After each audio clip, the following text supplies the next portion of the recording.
Thank you for joining us today for this Southern Legislative Conference webinar entitled Spent Fuel Storage Challenges and Opportunities. I'm Ann Roberts, Policy Analyst for the Southern Legislative Conference, the Southern Office of the Council of State Governments in Atlanta, Georgia. I'd like to thank our distinguished panelists for setting aside time from their very busy schedules to be here with us and for enlightening us on the subject of spent fuel storage. Before we get started, I'd like to take care of a few housekeeping items. You are all in listen-only mode. If you wish to ask a question, please use the question box on your GoToWebinar toolbar. You may type in a question at any time during the webinar, and we will get to them at the end. This webinar will be recorded and posted on the CSG Knowledge Center website, which can be found at knowledgecenter.csg.org, and it will be posted on the SLC website, slcatlanta.org. Finally, please understand that the views expressed in this webinar are not necessarily the views shared or expressed by SLC. Rather, they are intended to serve as a platform for discussion.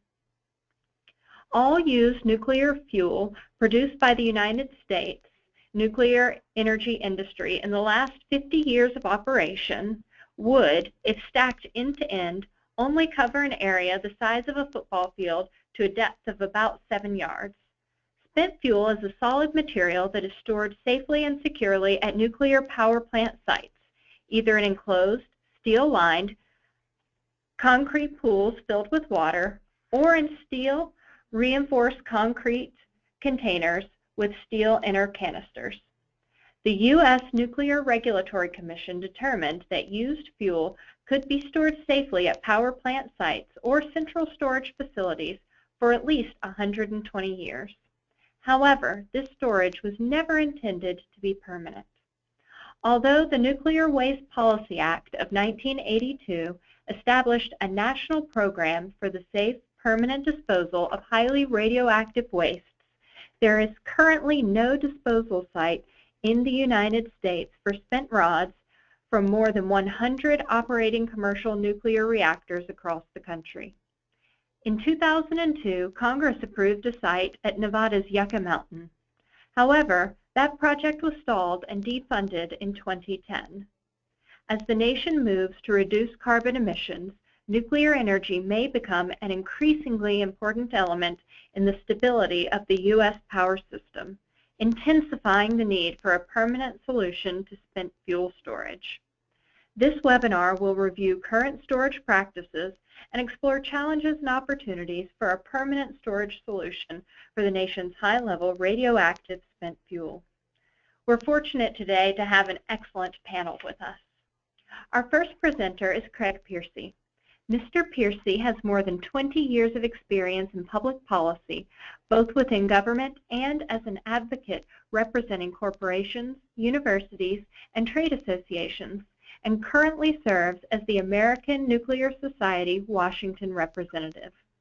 In this role, he helps devise and execute ANS federal outreach activities to Capitol Hill and the executive branch on behalf of the American nuclear community.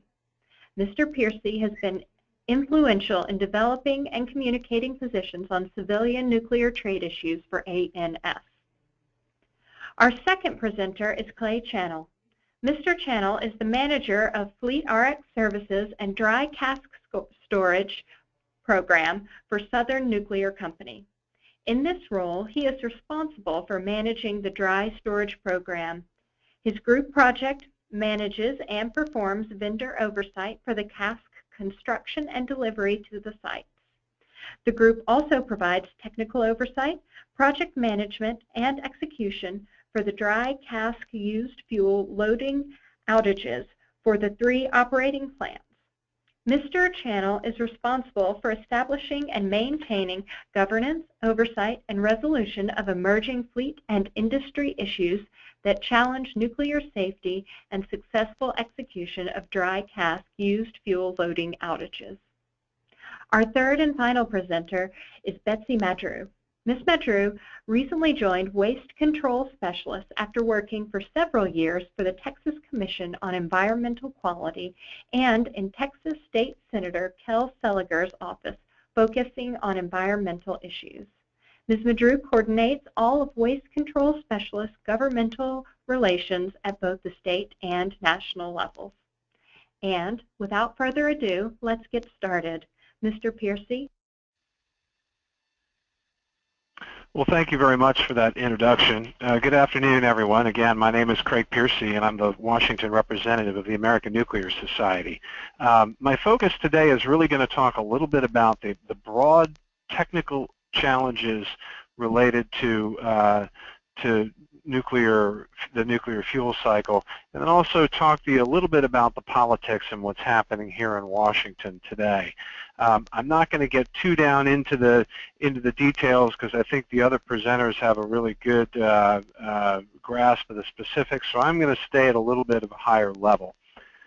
In preparing for this presentation today, I went back through some of the old ANS position statements, and let me just, before I even read that, let's go to the next slide and just give you a little bit of an introduction as to who the American Nuclear Society is. We're approximately 11,000 men and women, mostly in the U.S., but members and local sections from all over the world. We're roughly evenly split between industry, governments at both the state and federal level, national laboratories, and academia. The American Nuclear Society is focused on nuclear engineering and related disciplines, but we're also open to all nuclear professionals, so hopefully all of you will join immediately after the call. The information is there below. But again, we're sort of the central professional organization of the U.S. nuclear community, and what I would point out is that we are not the nuclear industry representative. Our unit of membership is not the organization, but rather it is the individual. So in preparing for this today, I went back through part of the way that the American Nuclear Society creates position statements is through a committee process, not unlike a legislature. And I went back and looked at a position statement that we wrote several years ago. It happened to be on the notion of an independent entity to manage the back end of the nuclear fuel cycle. But there's a paragraph here that I think really captures where things are today. So I'd like to read it for you verbatim. It says, technologically proven solutions exist today that can safely and economically manage the flow of used fuel from the nation's current and planned nuclear power plants.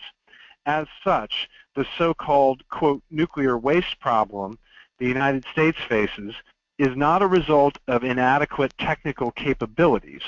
Rather, it is largely a political problem whereby parochial and ideological factions have successfully exploited U.S. legislative and administrative processes to prevent the U.S. Department of Energy from taking possession of used nuclear fuel. So I think that actually captures it brilliantly. The issue is not a technical problem. The technical aspects of it are covered well, and you'll hear more about them today, but it's really a political problem. But I want to go to the next slide and give you just a very large sense as to how to sort of come to terms with the nuclear fuel challenge we have. The chart that you see before you shows you different ways of managing the back end of the fuel cycle and also different nuclear futures. So, different scenarios where nuclear power provides varying percentages of our electricity over time. And again, we're talking about here between now and 2100. Yes, it seems like a long way away, but I was just doing the numbers that, Yucca Mountain was first characterized back in the early 70s. So in repository time, these things take quite a while, and so we need to be really thinking in terms of decades as opposed to years or quarters or fiscal years. So let me just run through this slide. Currently now, the legal limit for the Yucca Mountain repository in law, in federal law, is 63,000 metric tons. And that's just about enough to store all of the nuclear waste that's been developed by the the nuclear power industry in the U.S. in the last 50 years. So we're essentially now at the legal limit for Yucca Mountain. If you look at extended licensing, so in other words, taking all of our existing nuclear plants and extending their licenses another 20 years up to a theoretical maximum of 80 years, we're going to generate roughly twice as much nuclear waste using the once-through fuel cycle that we have. And if you look at maintaining, if you think about if we maintain the constant energy generation capacity of nuclear plants today through the end of the century, you're now talking about 240,000 metric tons. If you keep roughly the 19 or 20% of the market share of electricity in the U.S. for nuclear, as nuclear continues to, the demand continues to grow, now you're talking about 600,000 metric tons. And if we're in a sort of post-carbon constrained world where nuclear is maybe 30 or 40% of the market share, this is obviously the most optimistic scenario for nuclear. You're talking about over 1 million metric tons. So under the current approach, you can see along the line with the red letters and numbers there, these are the numbers of geologic repositories we're going to need to store the waste that is generated under those scenarios. So the first one just assumes that we build identical Yucca Mountains someplace else and of identical storage capability someplace else in the nation. The second one, it takes into consideration the fact that the Yucca Mountain limit is a legislative limit, not necessarily a physical limit for the amount of fuel that it can store. So again, you look at the second row in yellow here, you can see how we're going to need, fairly quickly. We've still got a little bit of room if we extend the current capacity of Yucca Mountain for the plants that we have now, but if we continue to use nuclear in the future, again, we're going to need another repository at some point. Then the last two rows get you into recycle options. The first one is what they call the MOXed recycle, or mixed oxide fuel. This is a type of reprocessing that's been around for 40 or 50 years. France essentially uses it and recycles most, if not all, of their nuclear fuel. You can see that the reductions in waste volume, will limit your need to build additional repositories. And then at the bottom where you have the green letter there is continuous recycle, where you actually use what are called fast spectrum reactors that can burn a lot of the waste that light water reactors can't. And under any really given scenario, if you have a full recycle in place, you're only ever going to need one repository. Now let's do a little bit of a reality check here, because clearly that's going to require significant federal investment over the next decades to begin to move towards recycle. So it's not something that's being actively considered now. But I think the takeaway point you need to recognize here is that in any conceivable scenario, we do need at least one geologic repository, and probably either one more or an extended capacity on greater than what you would get for Yucca Mountain. So that's what we see, the technical in the very sort of broadest sense, are your sort of options for how you manage the back end of the fuel cycle. Now if we can go to the next slide, I'm just going to make a couple of points about politics. We could talk about it forever, and I would prefer actually to maybe address some of the finer points in the question and answer session. But it's important to recognize that what you have now are in Washington would be what I consider two different factions. The first faction is very supportive of Yucca Mountain, is very annoyed with the current administration over there, as people see it, really the failure to follow the law in continuing licensing activities to move towards the opening of the Yucca Mountain repository. Then you have what I would call sort of the Blue Ribbon Commission realists. This is for those of you that don't know, a commission that was created by the Obama administration to look at sort of holistically at the nuclear fuel cycle and make some recommendations. They were sort of specifically barred from not considering Yucca Mountain, so this was sort of to provide an alternative view of what you might do.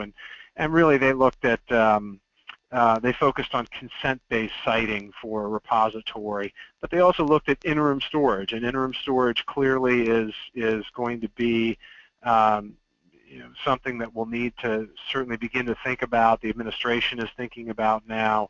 We have fuel at closed nuclear sites where the plants themselves have been essentially decommissioned, and all that are left are the dry casks that hold the fuel. And there is a fairly strong argument to suggest that that fuel should probably be moved toward some kind of centralized facility, that there's some economies of scale there and some value in having it all together in one place. But if you look at the appropriations bills for energy and water in both the House and the Senate this year, they reflect this split. In fact, I was looking at the reports from the two committees this year, and in the House Energy and Water Appropriations report, Yucca Mountain is mentioned 28 times in fairly emphatic terms about the need for funding. And then I pulled up the Senate Energy and Water Appropriations bill, and it says no term found in the report. So they've tended to focus more on the Blue Ribbon Commission side. That's not to say that Lamar Alexander, the chair of the Energy and Water Subcommittee, doesn't support Yucca, but is, I think, a very collegial senator and didn't want to anger the outgoing minority leader at the beginning of the process, at the very least. So there is a chance that bill may go to the floor. There may possibly be a vote in the Senate on Yucca Mountain this year, but that remains to be seen. And the committees of authorizing jurisdiction, most notably the Senate Energy and Natural Resources Committee is getting ready to hold a hearing on its version of the legislation that would endorse the Blue Ribbon Commission's recommendations. So, if pulling out my crystal ball for a second, I would say to you that I'm not sure that we're going to see any major progress this year just because of the way the congressional process works, but it remains to be seen. The one point I would make, and this sometimes gets lost in the nuclear waste debate of interim storage versus Yucca Mountain, but that the management entity, whether it's an independent government agency or some kind of federal corporation, this really is the next critical step in managing the back end of the fuel cycle, because that entity is going to have access to the Nuclear Waste Fund. It's going to be able to make investments ostensibly outside of the realm of politics in the annual appropriations process. You can really see that some kind of entity is critical in actually getting a program on the road and not just thinking about the next fiscal year. So from an A&S perspective, we think that this is really important and the debate needs to occur. But I guess the point I would make in closing here is that you have to ask the question, what are the political drivers for U.S. nuclear policy reform? Fuel is very safe where it is right now in dry cask storage. As was mentioned before, the NRC has looked at it and said it's safe for 120 years. We're not quite sure what kind of nuclear future we're going to have here. We have, on the one hand, low shale gas prices today, but some evidence to suggest that the low-hanging fruit of the shale gas boom is starting to become picked, and that the gas prices may go up. We have the Clean Power Plan being considered by EPA now, and this notion that we will probably have some kind of binding carbon constraint in the energy production industry in the future. We don't know what kind of nuclear future we're going to have, and thus, as you think about that graph I showed you earlier, we're not quite sure what process we should adopt to optimize the back end of our fuel cycle for the future that we think we're going to have. So I don't suspect you'll see a lot happening this year. I think you're going to have a presidential election in 2016 that will sort of shake up the Etch-a-Sketch and maybe provide an opportunity for fresh movement. But in the meantime, the fuel that we have today is very safe, and we are hopeful that with certainly the alignment in the Senate changing, that there is an opportunity for action in the next couple of years. So with that, I will thank you. Look forward to your questions later in the broadcast, and move on to the next speaker. Thank you, Mr. Piercy, for those enlightening remarks. Mr. Channel, you now have the floor. Okay, thank you very much. Yes, I was going to talk through the spent fuel storage at Southern Nuclear. I'm Clay Chanel, I'm the Fleet Rec Service and Dry Storage Manager. Next slide, please. Southern Nuclear, we are the license holder and operator of 6 units in the state of Alabama and Georgia. We have 2 operating units at Plant Farley, which is located near Dothan, Alabama, 2 units at Plant Hatch, which is located near Vidalia, Georgia, and 2 operating units near Augusta unit at Plant Vogel. Plant Vogel also has units 3 and 4, which are the first of the new generation nuclear units to be built, and so in the coming years we'll have 8 units that we operate here for Southern Company. Next slide. We currently use 2 methods to store spent nuclear fuel at Southern Company, and what generally happens, these units were built in the 70s and 80s, and every 18 months to 24 months during a refueling outage, the spent fuel assemblies go into spent fuel pools, and every 18 months, 6 to 24 months, more assemblies get put in these spent fuel pools, and have been that way since the 70s. Over time, these pools begin to fill up, and that's what has forced the utilities across the country to gradually adopt a different method to store this fuel so that the units can continue to operate. And so that's dry storage, or independent spent fuel storage installations, or ISFSIs, and we currently have an ISFSI at each of our plant sites, and continue to store to use dry storage as a method to store our assembly so that we can continue to operate these units. Go to the next slide. Our current storage method, it's also a delay in Yucca. So basically, the original intent early in around 2000, we thought that a Yucca Mountain still might be a possibility. There was thoughts that we would be shipping our fuel off site, but due to delays in Yucca, there had to be additional provisions. So S&C, we utilize a general license under 10 CFR 72.210, which basically that regulation basically says if you hold an operating license to operate a nuclear power plant, you may also use a general license that a vendor can pursue, and our vendor would be Holtec, that enables you to, under Part 72, store spent nuclear fuel on site outside of the reactor, so long as you meet the requirements of that program and that license. And we use the Holtec High Storm 100 system for the storage of spent fuel at those ISFSIs. Next slide, please. So in Plant Hatch was our first plant that loaded not only for us, but also for Holtec as a whole. We were the first of the kind for that system. And in general, right now we have 5,000 fuel assemblies in our spent fuel pool at Hatch. We have a little over 4,000 assemblies in dry casks. We've been loading at Plant Hatch for coming up on 15 years. So we're approaching the point where we actually have as many assemblies in casks as we do in the spent fuel pool.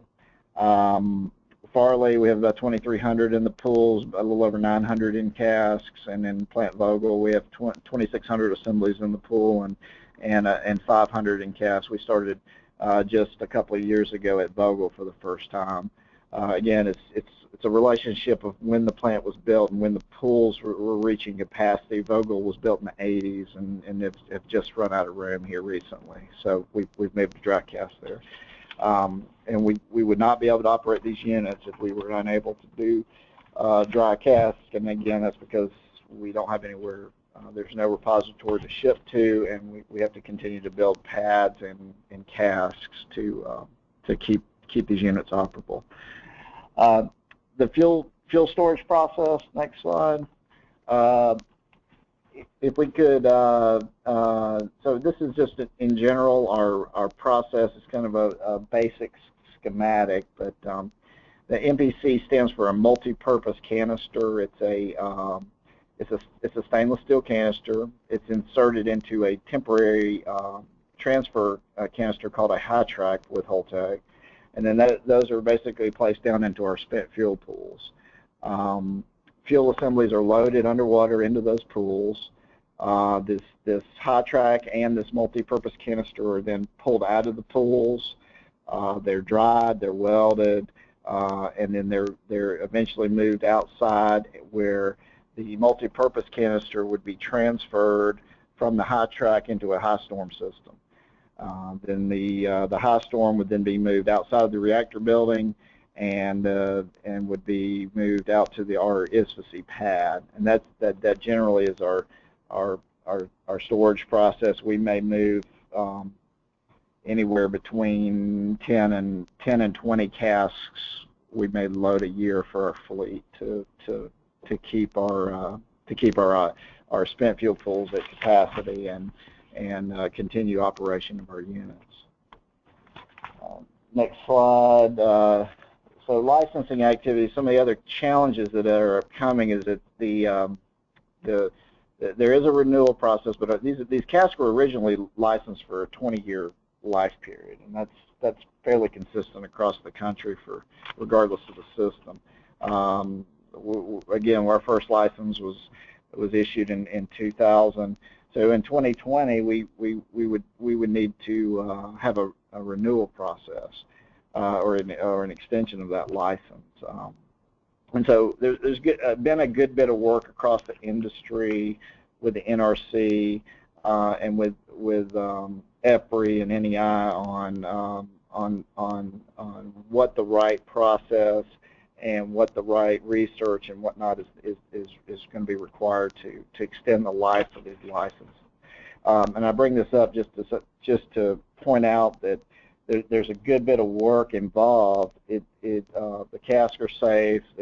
They're definitely going to be safe for some considerable time frame in the future. But there is a good bit of work to ensure that the cask integrity is going to be maintained over however long they're going to need to sit at these pads, which currently is indefinitely. Next slide, please. And I only threw this up. I don't really want to get into all these details, but this is just a cask relicensing time frame on the license renewal process. But we have in 19 and 20, we'll have some of the first casks would expire. So there's a good bit of work. The NRC is revising some of their new regs that govern our relicensing,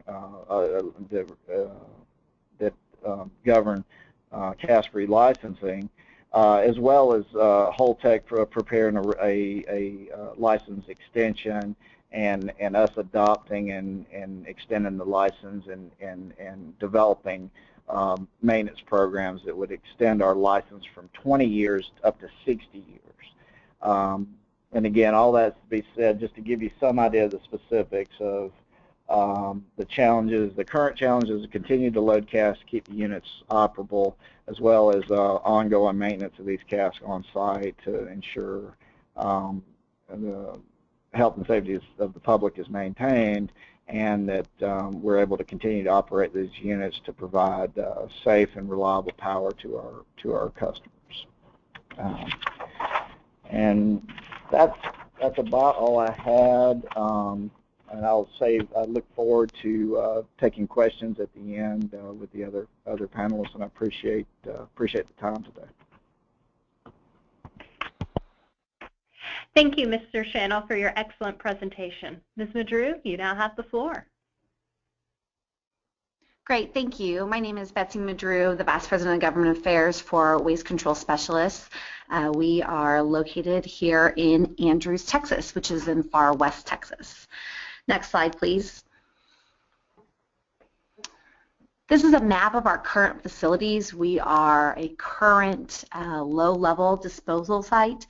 We are the only compact disposal facility that was built after the 1985 Nuclear Waste Policy Act. We also have a federal facility, as you can see in the middle of that picture, where we take DOE waste. We have a byproduct facility where the phenoled waste is buried.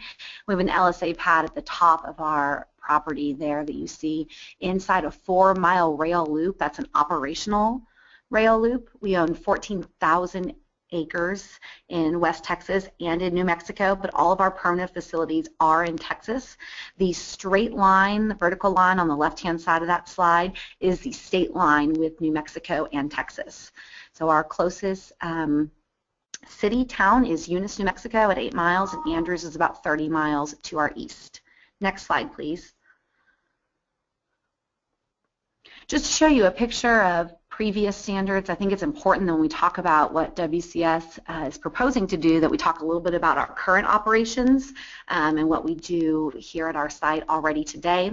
This is a picture of the Clive facility in Clive, Utah, where they dispose of Class A. You'll see that it's all above ground. Next slide, please. And this is a picture of the Barnwell Facility, which is in South Carolina. This is BC waste. You can see it's dug in a slit trench. So this is the way that our country has previously disposed of low-level radioactive waste. Next slide.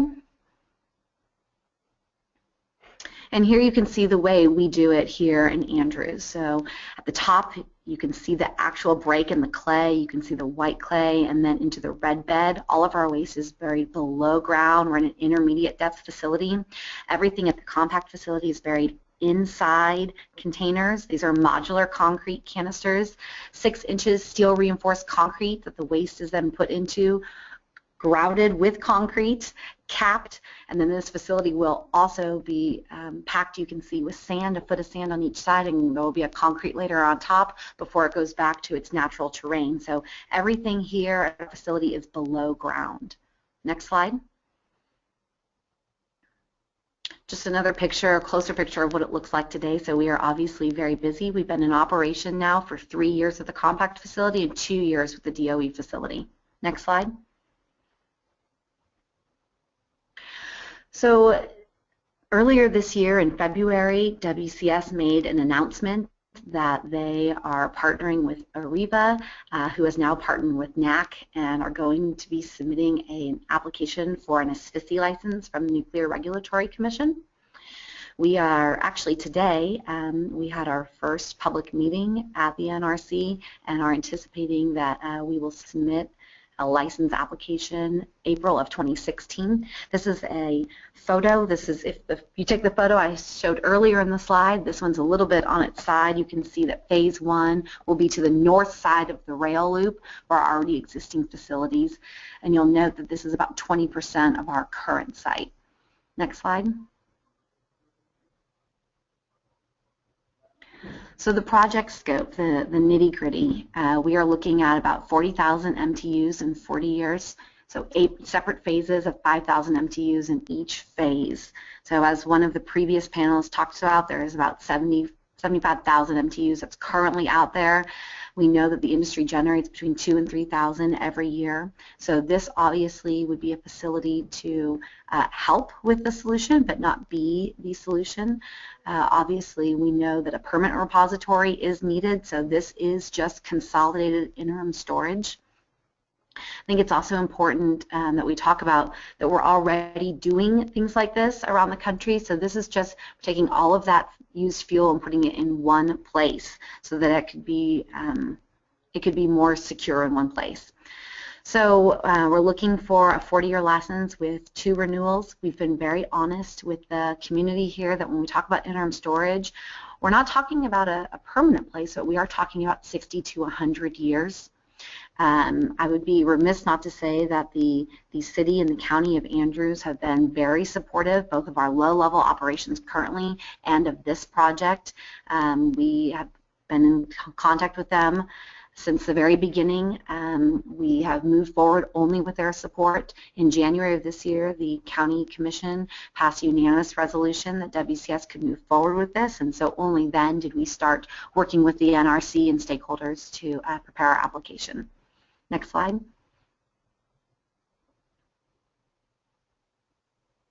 This is a timeline. You'll note there I mentioned previously that we filed our notice of intent back in February of 2015, currently have meetings with the NRC and with AREVA working on our license application, which we intend to file next April of 2016, looking for about a 3-year review from the NRC and a license construction beginning in the fall of 2019. We could be ready for operation as early as December of 2012. Next slide. This is the license application. Obviously, we have the lead role. As I said, WCS would hold the license for this ISFSI, but we are partnering with other companies to use their systems. Next slide. I got ahead of myself. Here's the community support slide where we talk about the work that we have here with Andrews. Currently, Andrews receives 5% off of the top of all of the waste and all of those fees generated that comes into the compact facility and our federal facility.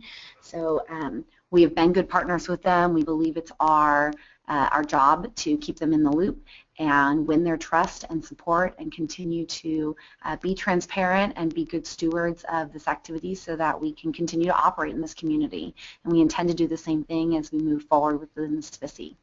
Next slide. One of the gentlemen talked earlier about Yucca Mountain. We look at this as a parallel path to Yucca Mountain. We think that linkage should be determined by the state and by the host community. Obviously, we need a permanent repository, whether that be Yucca Mountain or anything else. This is not a permanent option, but we do think that we can provide an interim option for the country as they continue to discuss and plan for where the permanent repository is going to be for the spent fuel. It also, as the last bullet point notes, allows the transportation to be developed and tested. As many of you know, DOE is currently working on transportation plans, but this would allow us to actually start moving things and start working through that system as well. Next slide. Obviously, we think that we are budget friendly. We think that we could save the federal government a lot of money as they are continuing right now to pay money to utilities in settlements. So we think that that we could be an option for the federal government, for DOE, to have just one place where all of their used fuel is as it's being staged and being ready for a permanent repository. Next slide. So what does WCS need, and quite frankly, what does any facility like this need? 2 things. We need to be able to be paid out of the Nuclear Waste Fund in order to take this waste and store it for DOE. And we also need DOE to be able to take title to it so that when they pick it up from the utilities, they actually have title and liability all the way until it gets to the permanent repository. So those 2 changes do need to be made to the federal law in order for a project like this to be realized. Next slide. Questions? That's the end. Thanks. I'll wait till we have the group questions. Thank you, Ms. Madru, for those insights. We did receive several questions during the course of the webinar, and Ms. Madru, the first question actually goes to you.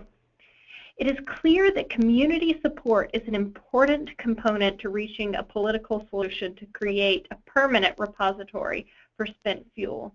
It's significant that WCS was able to garner such broad-based community support.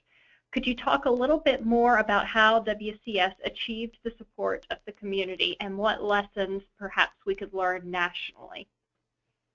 Sure. I joke sometimes when I talk to groups that if our CEO was here, he would say that we've had consent-based siting since before the BRC said that it was something we needed to do. Andrews is a very forward-thinking community, and quite frankly, the credit goes to them. They did not want to be a town, a city, a county that was part of the boom and bust of the oil and gas industry that is so much of what populates and generates West Texas. And so they really were looking for ways to diversify their economy and to sustain their community. And so it was a perfect match when WCS came along. We started, working in this community 20 years ago. And so really to their credit, they have been very forward-thinking, and our promise to them has always been to be honest, to be transparent, and to communicate with them as we move through all of the different steps of what a company like this looks like. We take it very seriously. We employ one person who lives in Andrews full-time, where he meets with the Lions clubs and the Rotary groups and at the coffee shop. And this is a very small community, and that means that that every single person has a lot to say and has an opinion that really matters. And so we take the community support very, very seriously.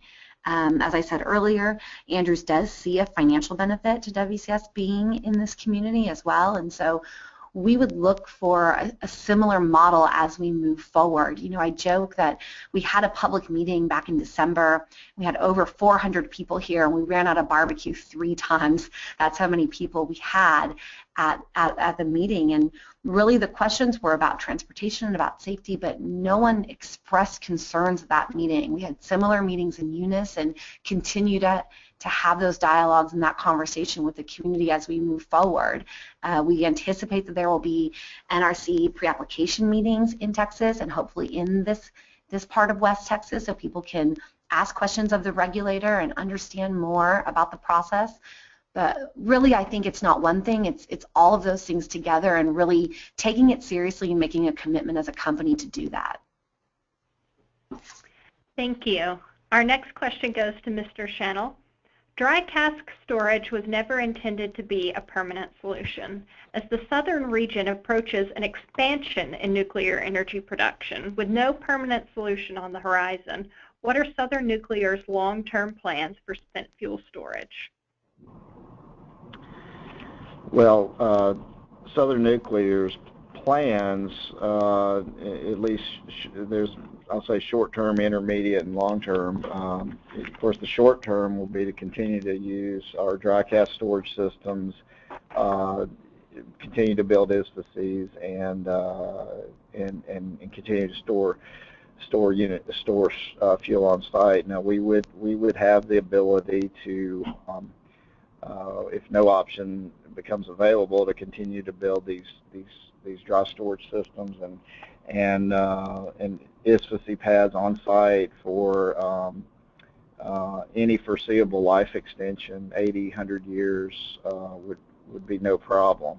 Now, however, that is not the long-term vision. Is that a repository should be built, and that this fuel needs to be transported to a repository for long-term solution.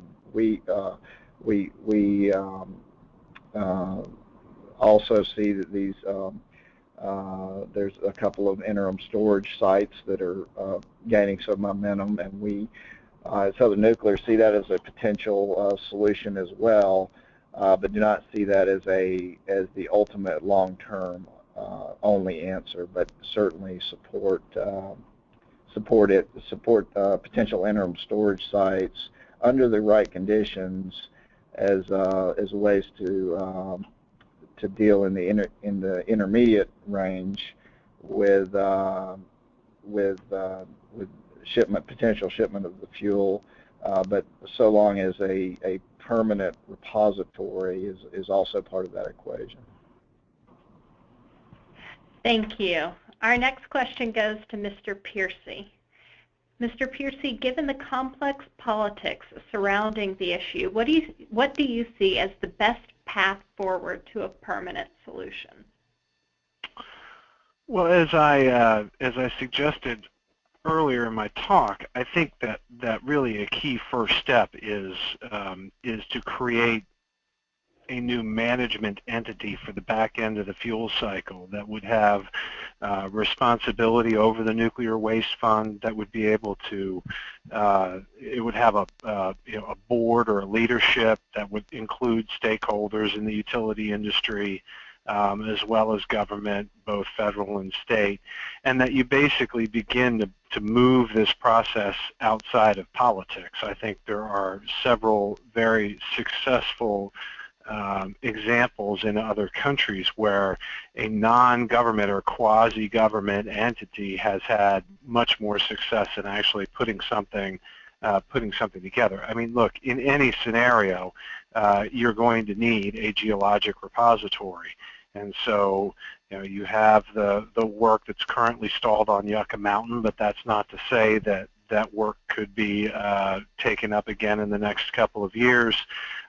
You have communities in the Carlsbad area of New Mexico that are very interested in exploring the idea of using their salt formations for high-level waste storage, which would probably be particularly suitable if we were to begin recycling at some stage, so that the waste form is some kind of vitrified glass as opposed to spent fuel rods. So I think that and then you're going to have the increase of or the possibility of advanced reactors sometime in the next 30 or 40 years, where their fuel cores are much more longer lived. There is an opportunity to actually burn some of the waste in the current fuel, the current used fuel, and actually burn it to create energy. So I think that again, the question is probably not one of recycling versus geologic repository versus interim storage. I think that ultimately you're going to need some form of all three of those technologies in place in order to adequately manage the back end. The real challenge up front is getting that management entity in place so that the right people are around the table, a degree removed from politics, to make technical decisions on a consent basis, and I think you'd be surprised how quickly we could move.